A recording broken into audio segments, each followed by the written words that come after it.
everyone, to the HSC Office for Diversity, Equity, and Inclusion Women's History Month event.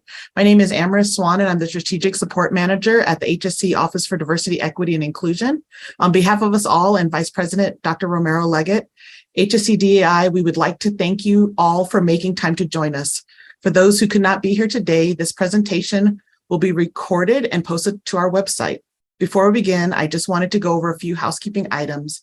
We'll be using a Zoom webinar format that does not allow participants to address the panelists directly, but rather through the Q&A function. You can see the panelists, but the panelists cannot see you. And also the chat feature is not available. Please place your questions in the Q&A box at the bottom of your screen. We will try to address as many of them as we can at the end of the presentation.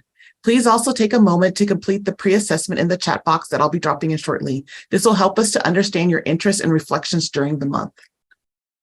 And with that, I'll pass it over to our presenters today.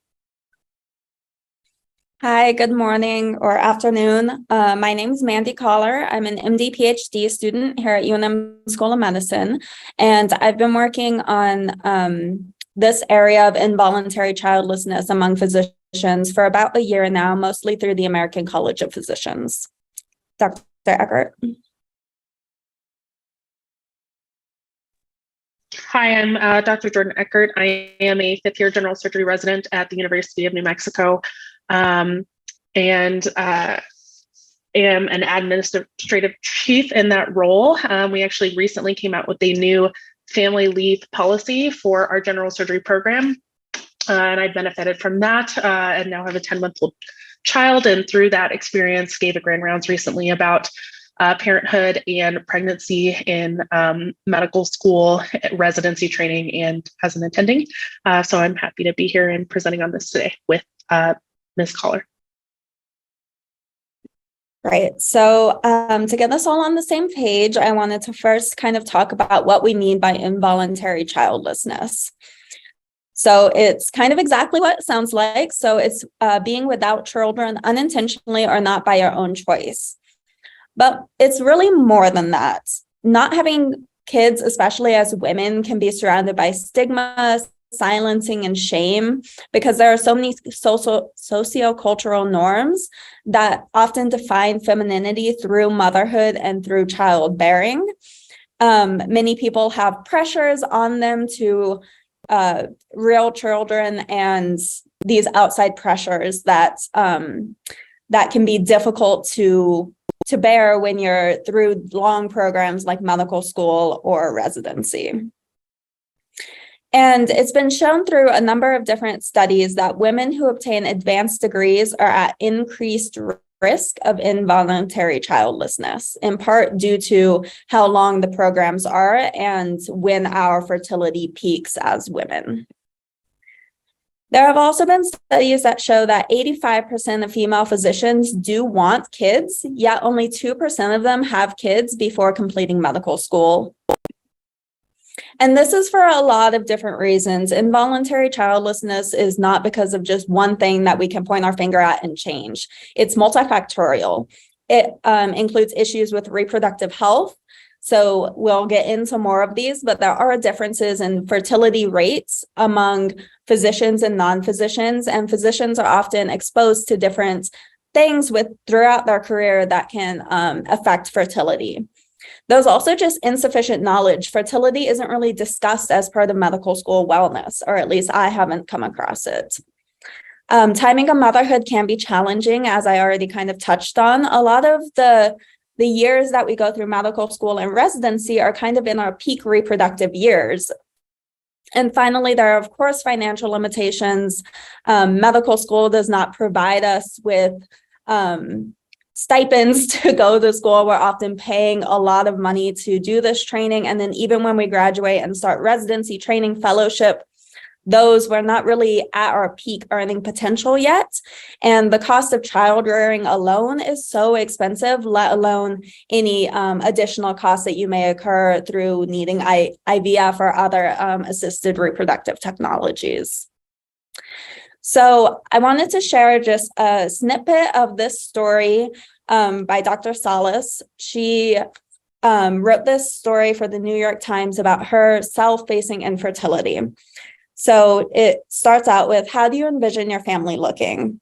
My face crumpled and tears fell from my eyes as soon as the young doctor asked me this question. I reflectively reached for a tissue to cover my face and erase the signs of weakness. I don't know, I said. I just want to be able to have a family someday. I was in the fertility clinic in an initial consultation about egg freezing. Of the people in the waiting room, I was the odd one out, a single woman among couples struggling to have kids. As a surgeon, I can't honestly say I have spent a lot of time looking for a partner. I've been too busy spending my time with people, patients, colleagues, nurses, staff, in hospitals. I have prioritized my career over my personal life, and when I was younger, this trade-off felt worth it. But now I'm 38. It feels like it's time to consider my own life. For women studying to be doctors, there are very few convenient times to build a relationship, let alone have kids. Once I got my first real job as a surgeon, after spending my 20s and early 30s in training, I sought several opinions and was told different versions of a similar message.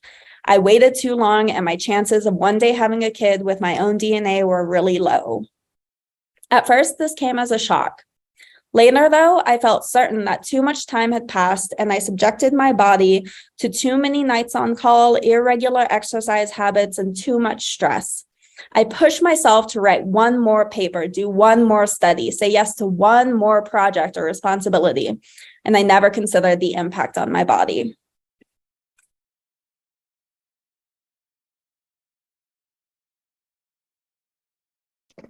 Mandy, I think you're the couple slides after this, but it is important to say, so when we quantify that female physician delay in childbearing, it has shown to be at least 7 years, which will show has some significant impacts on other parts of childbearing.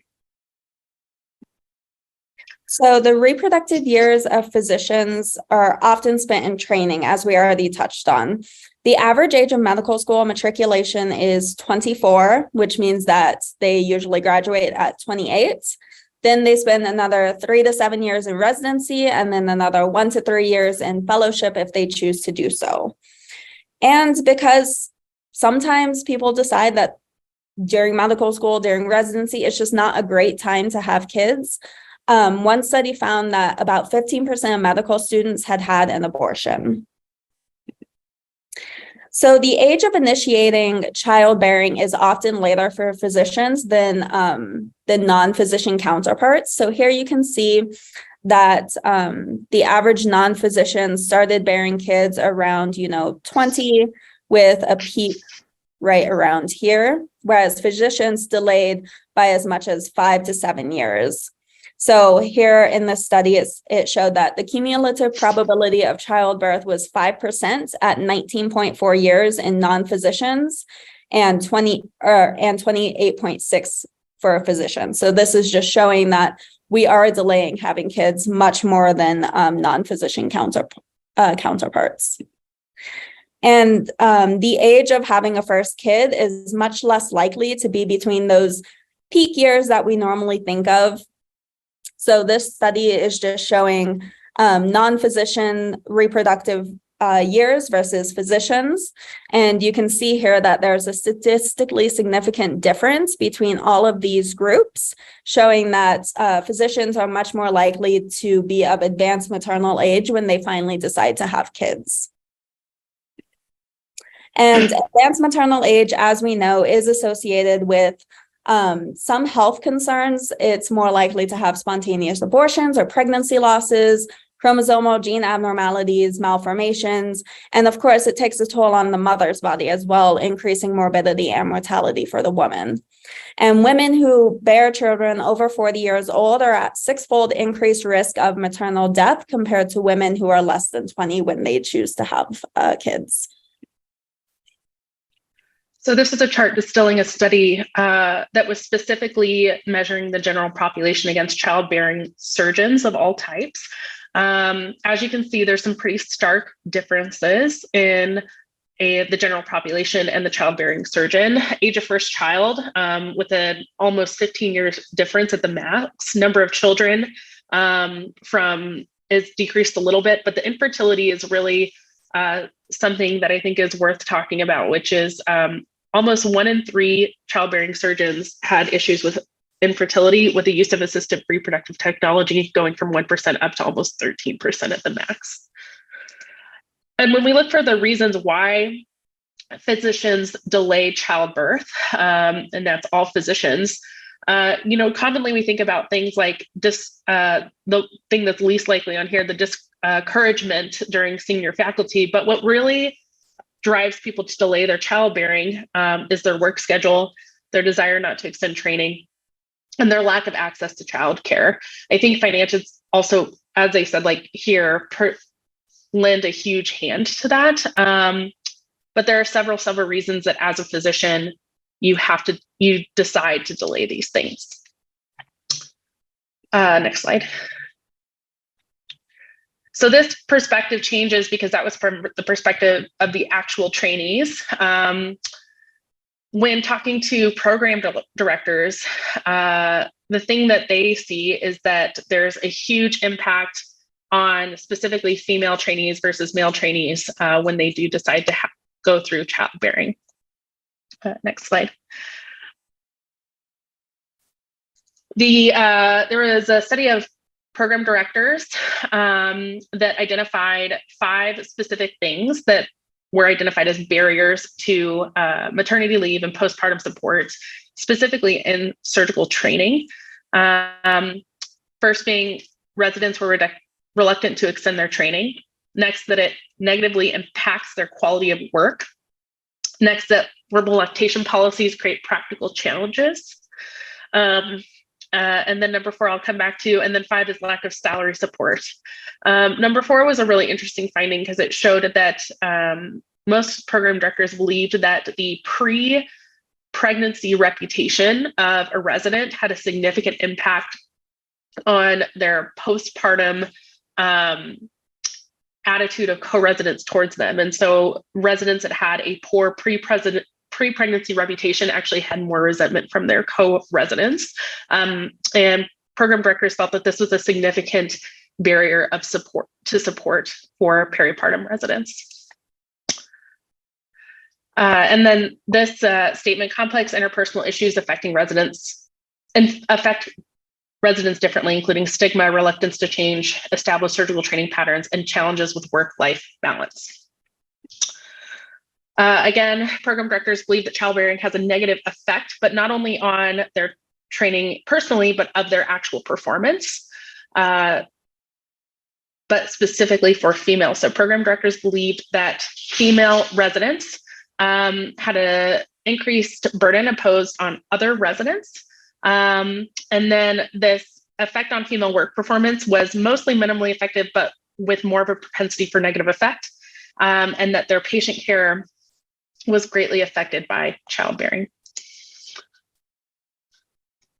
So 25% of female physicians face infertility. And as we saw with that female surgeon or childbearing surgeon study, it can be in up to a third of women. And 25% of physicians across all specialties face infertility. Again, almost double or more than double the rate of the general population. Infertility is higher among, this is specifically for emergency medicine physicians, showing the percent difference of almost 13% over all of the generation or all of the age gaps, obviously increasing after the age of 35, which goes with advanced maternal age. So this study was looking at, does a career in orthopedic surgery affect a woman's fertility? What was interesting about this is that 94% of the respondents to this study expressed interest in having children. So I think when you say how applicable is this, the majority of women physicians, especially reflected in this study, do want children. Knowing that there is a subset of the population that does not feel that this will be part of their life experience. But when we're saying, does this affect you? It affects most women in this field. 18% stated that their choice to become an orthopedic surgeon served as a barrier to having children, and more than half delayed childbearing specifically due to their career. What was really interesting in this study is that 38% of these women who responded had miscarriages. Only 28% of them informed their employer at all, and only 8% took off time during or immediately after their miscarriage. This included the day of their miscarriage. So something that is specific to surgeons of all fields, that surgeons have an increased rate of spontaneous abortion, preterm delivery, growth restriction, and congenital abnormalities. They've done some studies showing that age and demanding work conditions of pregnant surgeons were predictive, including working more than 6 overnight call shifts per month or over 60-hour work weeks. And something that has been specifically mentioned is that there's specific workplace hazards that are difficult to quantify when it comes to surgical specialties. Things that you would think about walking around the hospital, like surgical smoke, working conditions, heavy lifting of patients and other equipment, sharp objects, anesthetic gases, which can be escaped from the machine or the circuit during induction or extubation. And then intraoperative use of toxic agents are all things that are very, very difficult to measure when it comes to what does that have a bearing on reproduction. And altogether, infertility really has financial consequences, as I'm sure you are all aware. But infertility coverage is so lacking in so many states. This graph is pretty recent, and the yellow states are the ones that have infertility insurance laws. You can see here that New Mexico is not one of them. The orange dots are those that have IVF insurance, and then the blue dots are those with fertility preservation laws. So you can see here that unfortunately throughout the United States, infertility and IVF fertility preservation is just not really covered by insurance in most cases. And that has consequences. A single cycle of IVF can cost $20,000. Some papers I read said up to $30,000, depending on where you are. So this is a very large, usually out-of-pocket expense. And many times the parents have to go through many rounds of IVF, not just the single one. So this paper showed that this affects women, but it also affects same-sex couples who choose to use adoption or surrogacy options as well. So it found that 60% of surgeons, once again, decided to use these kind of options and spent over $40,000 and took minimal paid parental leave when undertaking these kind of options. So ART, which is assisted reproductive technology, adoption, surrogacy, they're very costly and they don't have strong workplace support in surgery and most likely throughout the other medical fields as well. And it disproportionately impacts women and same-sex couples. And although just want to throw that out there, this is Women's History Month, but although we're focusing a lot on women, we also want to include transgender folks, non-binary, genderqueer, or otherwise in this. We're just using women for simplicity. They also found that about a fourth of female physicians end up seeking assisted reproductive technology, and that percent can increase or decrease depending on the specialty that the female chose. Physicians don't always have these resources. So as I already said, it's very costly to undertake something like IVF or adoption, but we always think of physicians as, you know, having money and like being well off, but that's not always the case, especially right away. We consume a considerable amount of debts during medical school. So the average debt for the class of 2021 throughout the whole country was almost $200,000. And 14% of medical students had more than $300,000 worth of debt when they combined pre-medical education debts and things like credit cards. We're also provided very low salaries during our training before we can reach our full earning potential. So throughout things like residency and fellowship, we're not getting paid as much. So the average mean unweighted stipend for first-year residents was only $61,000. And we have to start paying off that medical school debt kind of right away. So the monthly repayment cost, if we wanted to pay it off in 10 years, is $2,000 a month. Medical students and trainees often don't have funds to preserve their fertility, like doing sperm cryopreservation or otherwise. And like I said, without insurance, this can cost up to $20,000.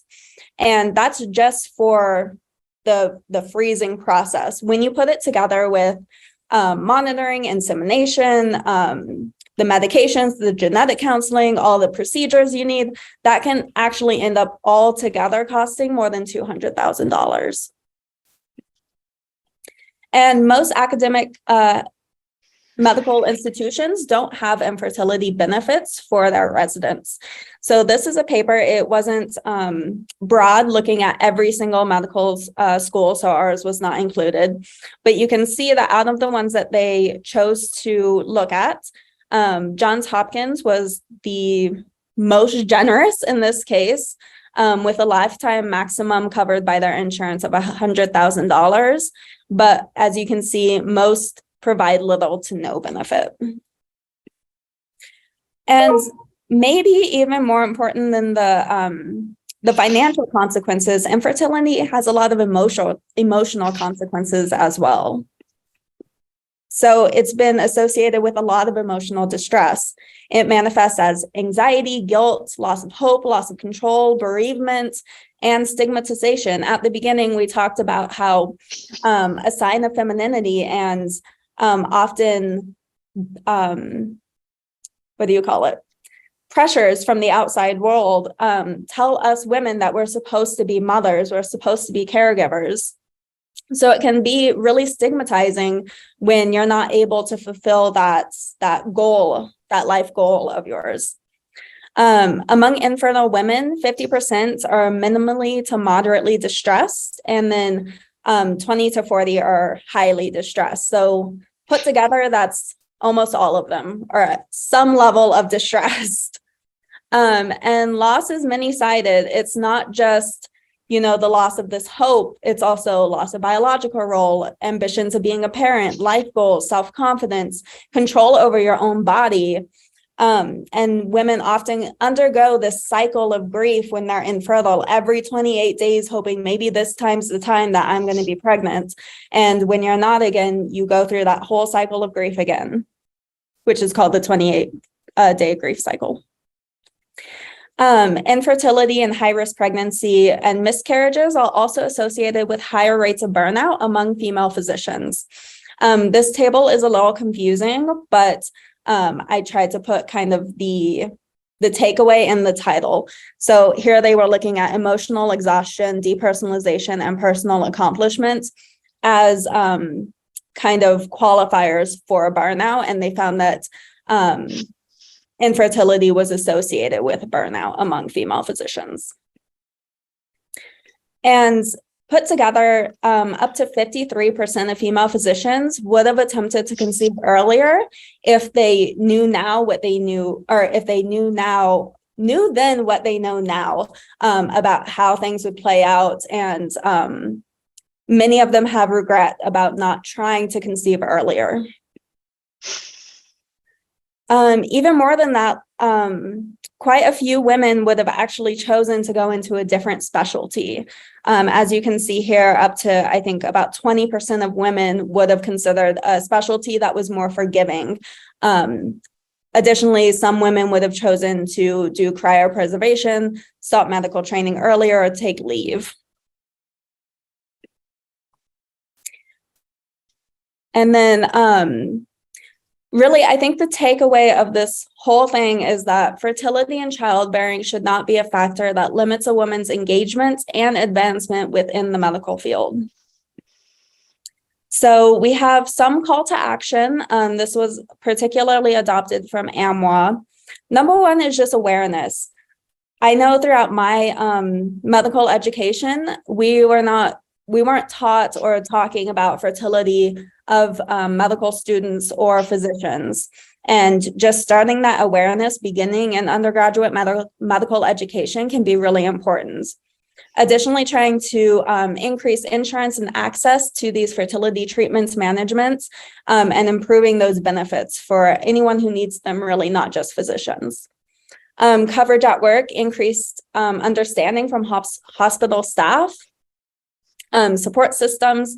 So having mentorship from other physicians who have gone through it to help you through it. And then also, of course, he for she. So making sure that this isn't seen as only a woman's issue. We obviously need more research into the issue, including how this all affects our well-being, job satisfaction, our retention, and the return on investments. And then, of course, advocacy, both at each institution, locally, state, and national levels. So there were, this paper identified 3 risk factors that were associated with professional dissatisfaction in surgical residents that were childbearing. The first was that after childbearing, residents felt like there was some discordance in their original career goals, so they had to alter their fellowship training, that there was lack of formal maternity leave policies, and this perception of stigma associated with pregnancy.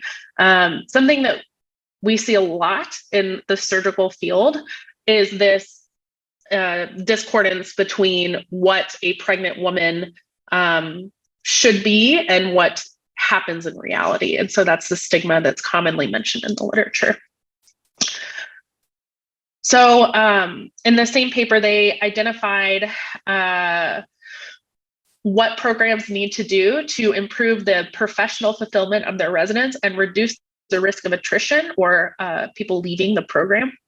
One was to implement formal maternity leave policies to reduce the stigma and to foster mentor-mentee relationships that supported work-life integration and fellowship selection.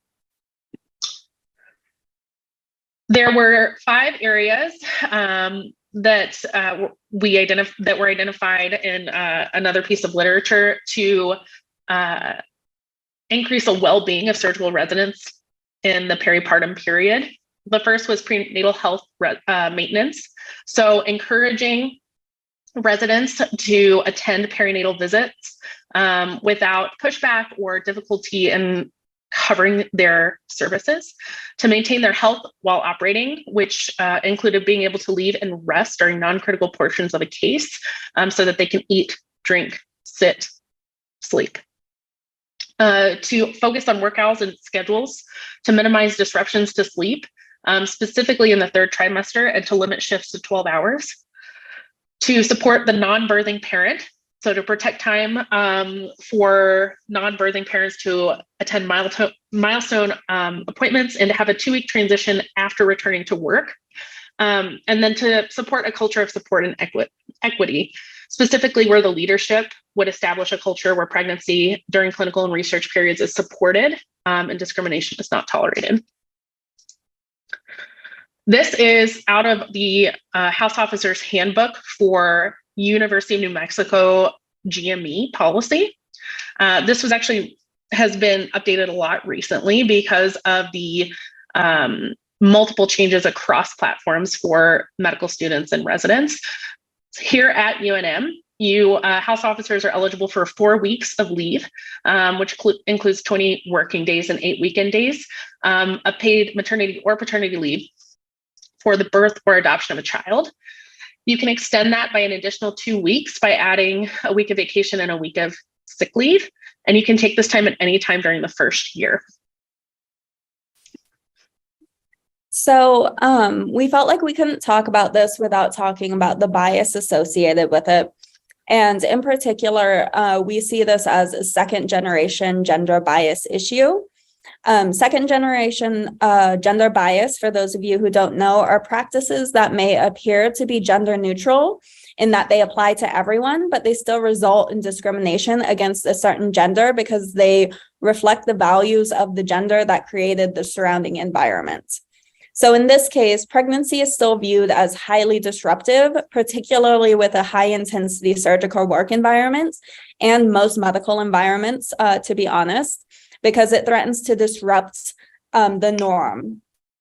The cultural change to recognize that surgeons and other medical professionals are really diverse people, and we need to normalize a process that isn't exceptional. Many people have children, not just physicians. And although we talked quite a bit about policy, policy alone isn't going to lead to this cultural change. There is policy, but that pushback and the discrimination and bias that women still face is part of the problem. So there's a perception that female surgeons need to be exceptions to the rule. And I feel like even outside of surgeons, many medical professionals feel this way, that we're the exception to the rule. We can keep going, we can do more. And it's that sexism that creates this bias and this situation for all of us. So we need to really implement those best practices that we would tell our patients to do and realize that we need to do them as well. And so again, this is from a supporting surgeons to have families. I do think a lot of this research is targeting surgeons because that's where the biggest stigma and bias initially was. And I think, I know this is Women's History Month, but you can't do this without saying that a lot of times childbearing requires at least two people. And so it's really important to recognize that all of these issues, fertility, pregnancy loss, childbearing responsibilities, also affect male trainees and non-birthing parents. So this paper claimed that if we're serious about making progress towards gender equity in the medical workforce, then there needs to be shared parental leave, flexible working amount of male counter, and a flexible working among male counterparts as well, or the non-childbearing parent.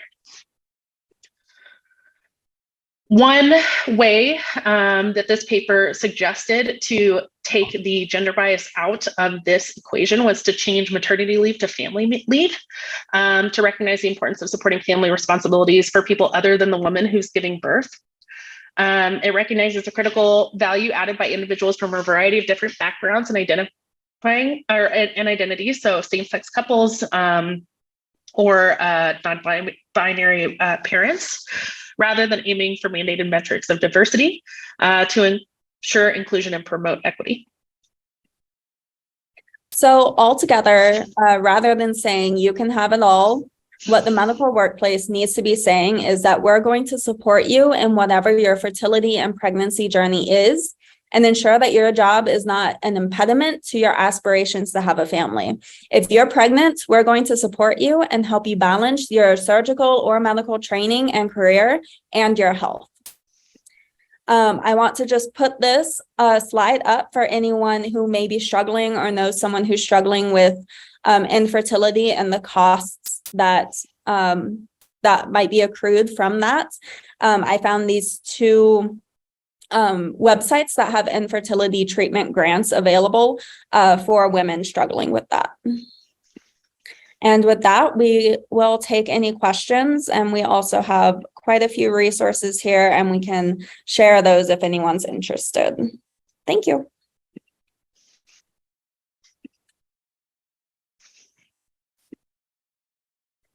Just a reminder to everyone, please put your questions in the Q&A box at the bottom so we can answer them there.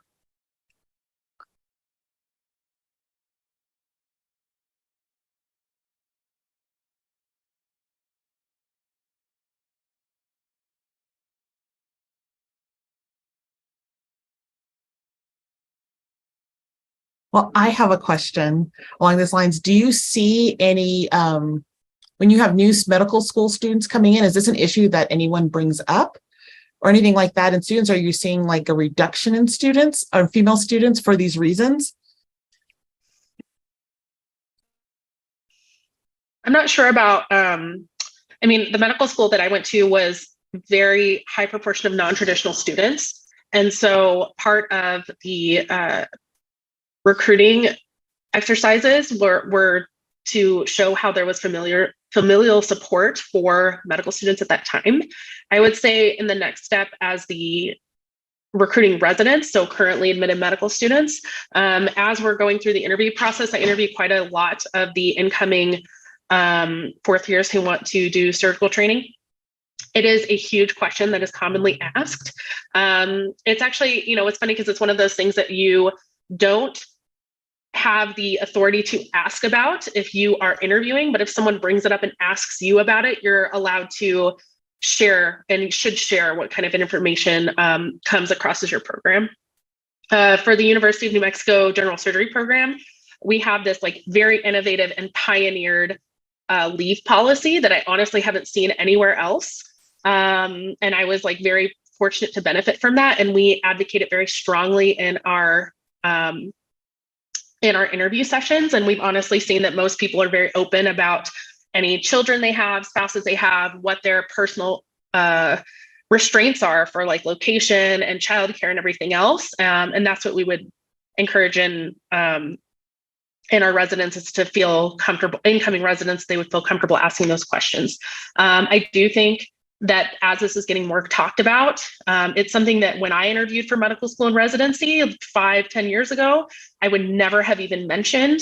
During my residency interviews, people who were married took off their rings. People scheduled their interviews around when they would be least showing when they were pregnant. And I think that that is changing. Yeah, I guess I would say the same. I haven't officially gone through all of the residency matching process yet, but many of my friends have, and they said very similar things. I remember one of my friends who was pregnant at the time specifically bought clothes that she felt like she wouldn't show during. She wanted to make sure that her being pregnant wouldn't limit her options. As an MD PhD, when we interview those students, I know that it has come up. I think for MD PhDs, it presents almost more of a barrier because we have 4 extra years of training. So the MD is 4 years, the PhD is 4 to 5 years. So we're delaying possible childbearing potentially even more. And many students have asked me, is it possible to have kids during this training experience? So it's something that's on people's minds. And I think, like we talked about, one of the first things we need to do is kind of break that stigma and have that open conversation about this is an actual issue that's affecting half of the work population, at least. Here, I can answer some of these questions in the chat as well. So here, let me click how to do this. To Kathleen Reyes, I see both of your questions. The first was, do you know of any work that is being done in GME at UNM on this topic, especially as it relates to insurance, facility, and cost?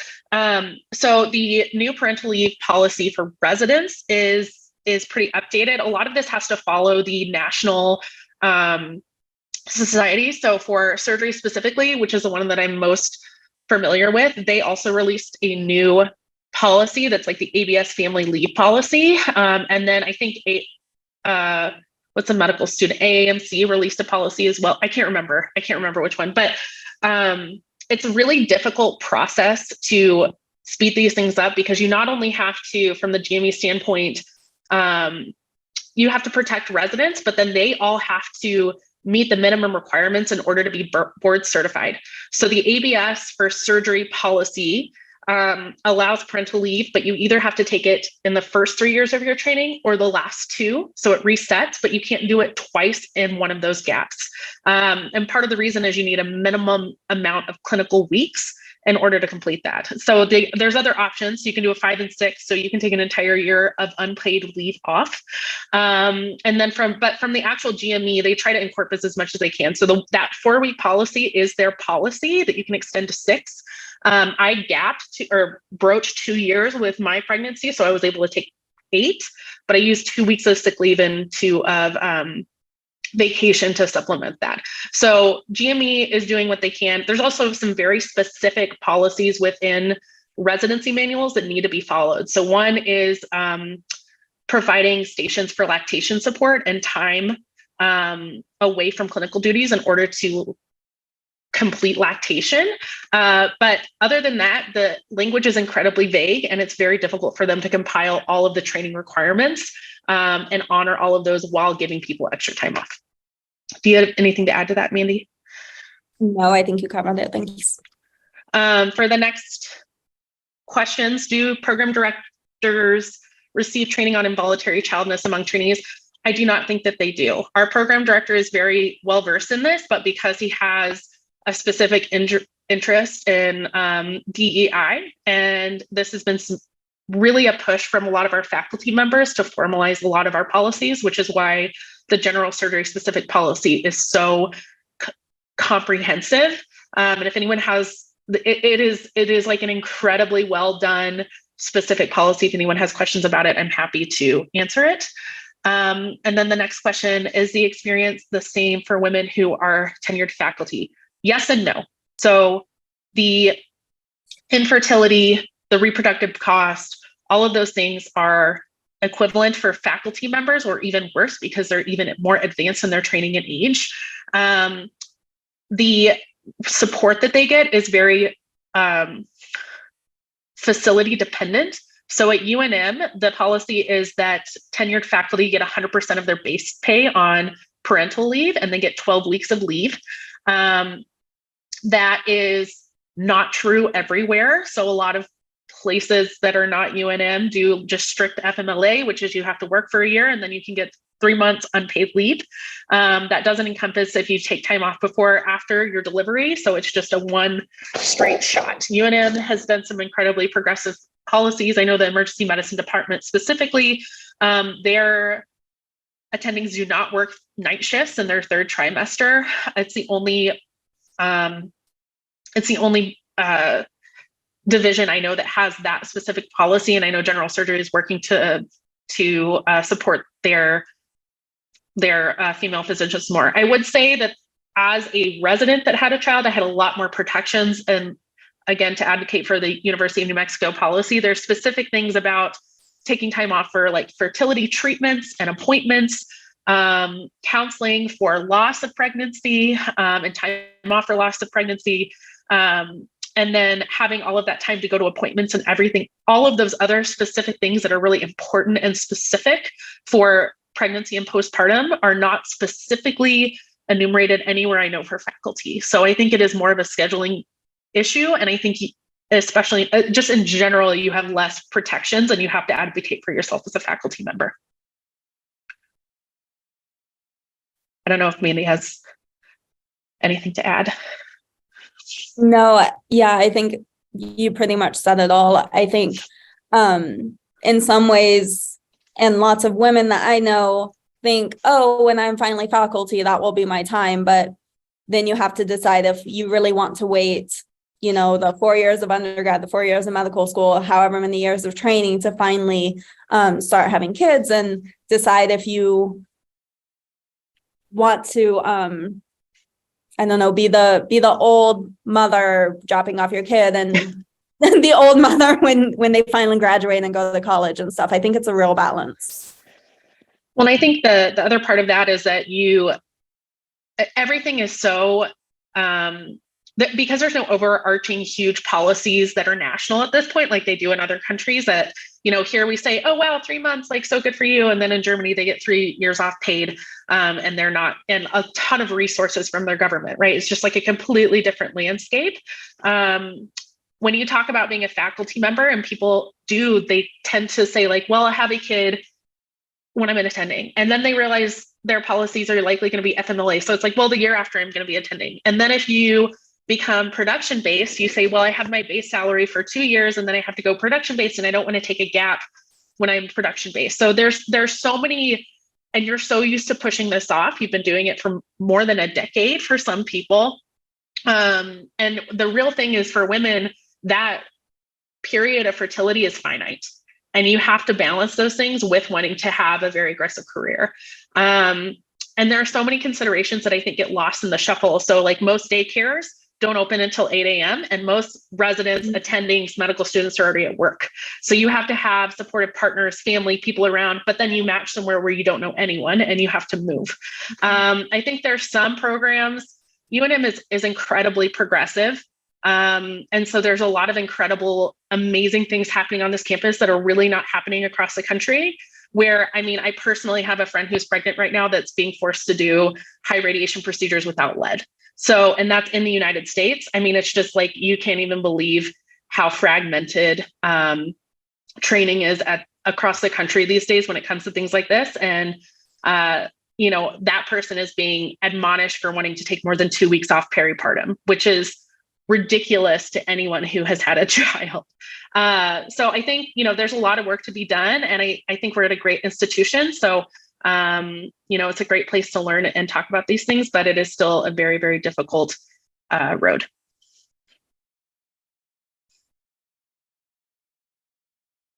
Any other questions from the audience or even just comments?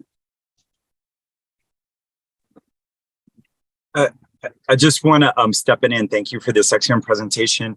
And as it was just mentioned that UNM is leading in many ways, is there an opportunity to write that up in a commentary or perspective piece in a journal?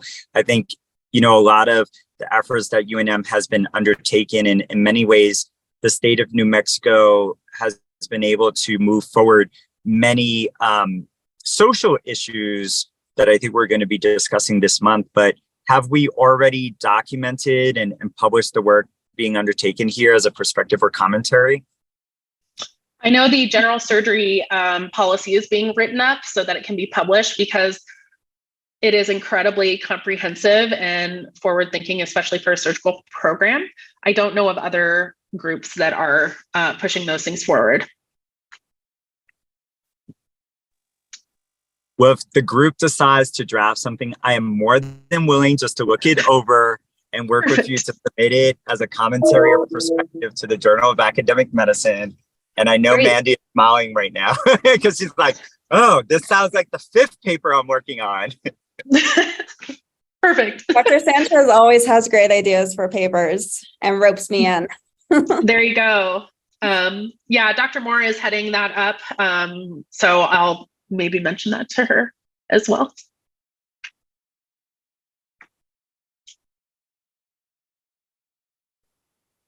Any other questions or comments?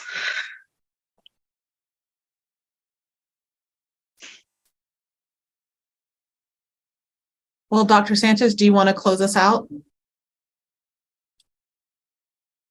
Well, I want to say thank you once again to our distinguished speakers for your leadership on this topic and helping to make 2023 Women's History Month a huge success. Thank you for your leadership and service, especially to Mandy, who served on the committee and brought forward 2 important topics. So with that, please, everyone, remember to join us for the next 3 sessions for Women's History Month. Take care. Thanks. Bye. Thank you, Mandy.